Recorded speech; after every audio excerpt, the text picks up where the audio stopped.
Easter is about a week and a half away, and we know the day usually consists of a lot of candy and chocolate, but you certainly can celebrate Easter and have some healthy meals too. You got to think about what you're going to have for lunch or for dinner. So we are joined by our lifestyle expert, Alexandra Hedin, this morning. So good morning. This stuff looks incredible. It feels very festive and spring-like, all the colors and flavors. The best part about spring, right, is that all these light, fresh flavors come back, and so we can bring those into Easter. Because I don't know about you, but between Christmas and Valentine's Day and now those little mini eggs, my eating has just gone downhill. I agree. So we're gonna rail it back in here, bring it back to where we think it maybe should be. So Easter dinner, Easter's classic for having something really heavy and rich, but a salmon is perfect this time of year. And what's great about this whole meal is that you can do it in about a half an hour. You're kidding.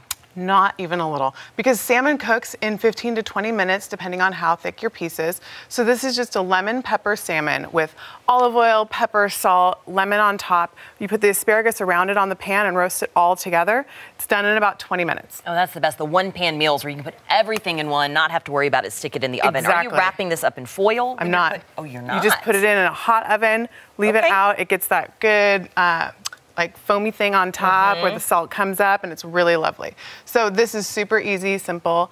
And then with it, I put this quinoa salad. I love quinoa. I think quinoa is like the classic, I'm eating healthy, so I'll choose some quinoa. It feels healthy. It's like, It is healthy. It's great for you. And I mix it with strawberries, mint, and then a balsamic vinaigrette. I've never seen that, adding fruit into it. It's so good. Okay. Yeah. Trust me on this one. Okay, I will. That looks excellent. Yes, this is one of my favorite salads. It's really easy, light, and filling. And then you can add to this if you need to with like a green salad or grandma's rolls. Because let's face it, Easter's not Easter without at least my grandmother's rolls at the table. Absolutely. And then dessert. This is where all of our diets take a big downhill slide. All the Easter baskets are filled with candy and chocolate. The chocolate bunnies. Yes, so this is my dessert, which is I call a mimosa terrine. Does that mean that there's booze in it? It does mean there's booze in it, yes. So a terrine is basically a fancy word for like a Jell-O salad. Okay. So I have a 1/4 cup of champagne, and then I'm gonna add to it, this is unflavored gelatin. So you can buy this in the bakery aisle at any grocery store. And we're just gonna pour that in and let it sit.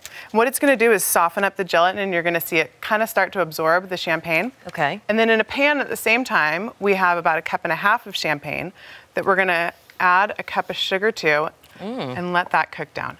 It is still dessert. There's still gonna be a little sugar. Yeah, no, you've gotta have a little bit of sugar. Just a little bit. And I love all that fruit. I mean, it's a beautiful looking dish. So what's the next step then? So we let this simmer until the sugar has dissolved. And then in a dish, so we take a glass dish and use some kind of spray oil so that it releases when you want it to release. And then just layer in whatever fruit you want. This one's just strawberries. This one I added blackberries and raspberries and anything else I found at the market. Is that where the color comes from? Exactly. Okay. It's all colored just from the fruit.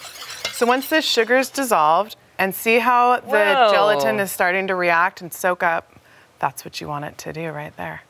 And then we're gonna pour this in so they mix.